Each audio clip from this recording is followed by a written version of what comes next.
tava fazendo uns programas aqui de inteligência. Primeiro eu queria saber, Pondé, como se está medindo a inteligência hoje em dia, se mudou essa coisa de o que é inteligência e se a inteligência do computador, que é o que dizem que até um nome errado, né? Inteligência artificial não seria o nome certo para colocar isso, porque ainda não são inteligentes, mas se a máquina pode realmente chegar um dia a ser inteligente ou pelo menos superar a nossa inteligência, né? Que não deve ser muito difícil.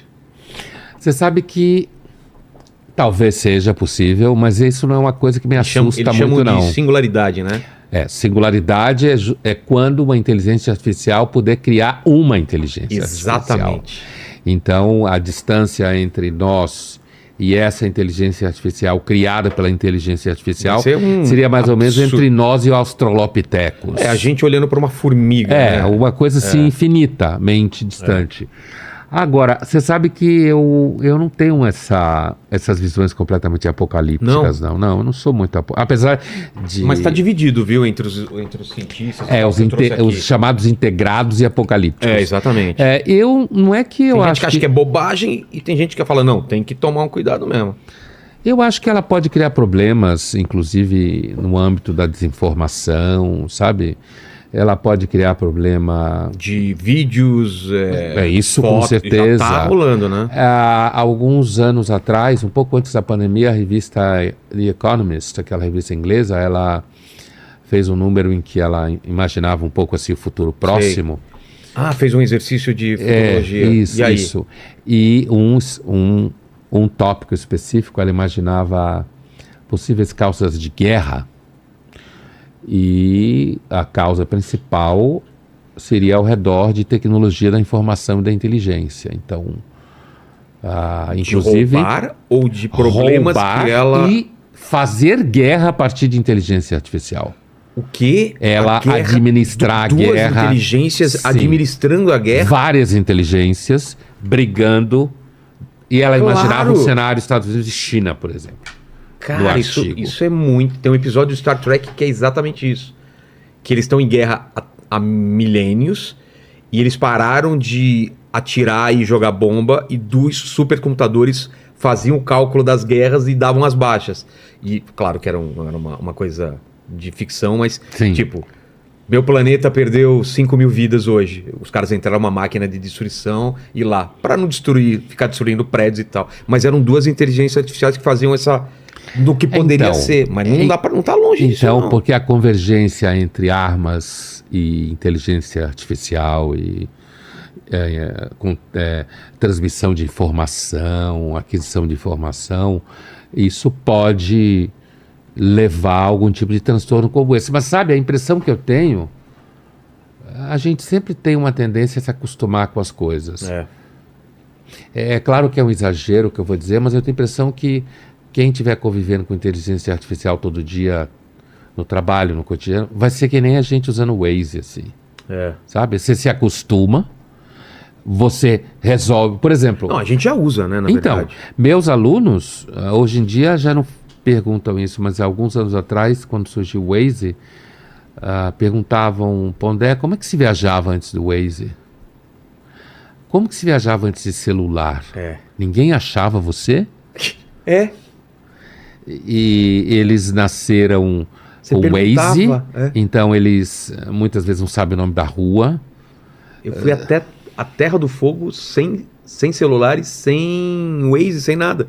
Tipo, você pegava mapas mesmo. Então. Vou pegar essa rodovia, vou até essa cidade, eu tenho que achar tal saída. São Paulo era assim, tinha um mapograph. Era difícil, aquele né? azul, página, não sei o quê. Parecia War, né? E12 da página. Isso mesmo. Ela começava aqui, continuava em outra página. Exatamente. E se vivia desse jeito, né? Assim como se viveu durante muitos séculos e séculos e milênios o mundo escuro, né? Exato. Tinha a luz elétrica. A luz era muito pequena. Não é muito longe. Meu pai era pobre do interior e ele falou que a noite era a luz de aquela coisa de óleo lá e tal. Tipo, não dava pra... Eu cheguei aí a lugares bem no interior da Bahia, que meu pai fazia umas viagens assim, e ali que depois ficou muito famoso como a Chapada Diamantina, no mosteiro cisterciense austríaco, em que a luz era com esse tipo de motor. Então, Quando dava 9 horas, apagava, Desligava, ficava tudo no escuro. Eu fiz agora uma expedição agora, nesse ano, para o interiorzão lá da Amazônia. Assim, cara, você vai de barco, é gerador, uma hora desliga. Então. E é uma paz, é um silêncio que você não está acostumado, é muito estranho. Às vezes pode deixar ansioso, né? Total. Muita paz pode fazer mal. Parece que vai acontecer alguma coisa, não é? Sem luz, sem...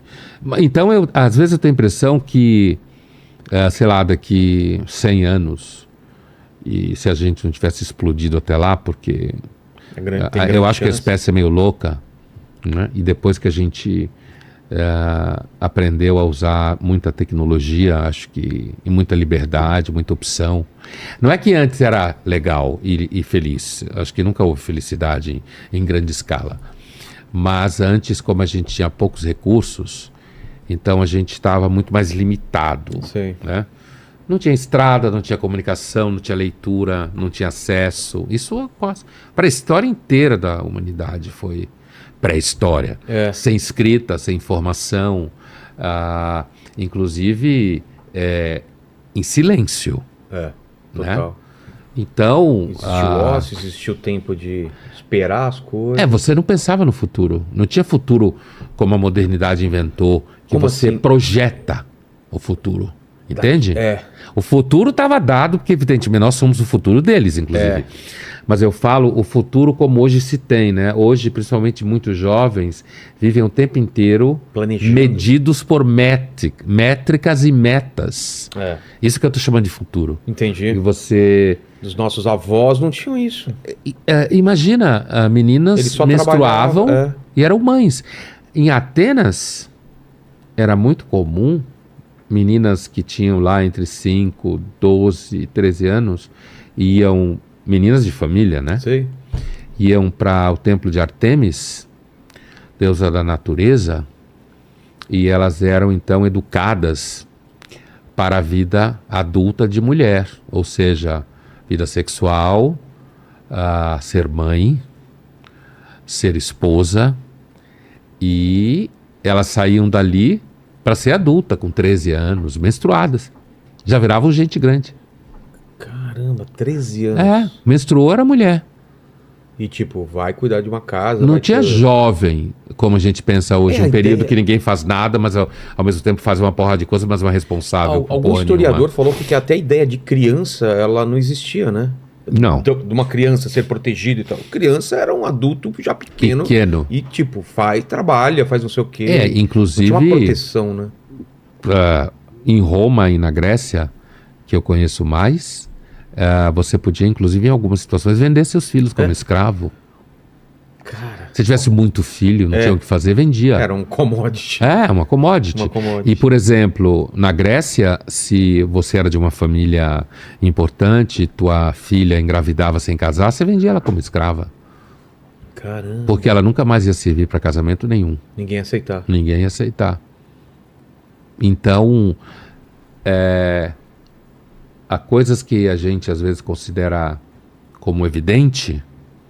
Como sempre foi assim, Como sempre foi assim. A história é uma disciplina que mostra essas diferenças. Entendeu? O modelo de família não foi sempre como a gente tem. Total. Então significa que o modelo de família pode mudar. Já muda drasticamente quando a gente sai de caçadores-coletores para agricultores. A agricultura. Que aí tem a propriedade, o sistema patriarcal e tal. E agora a gente está numa transição, não sei para onde a gente vai. Pode ser que as coisas mudem, de fato.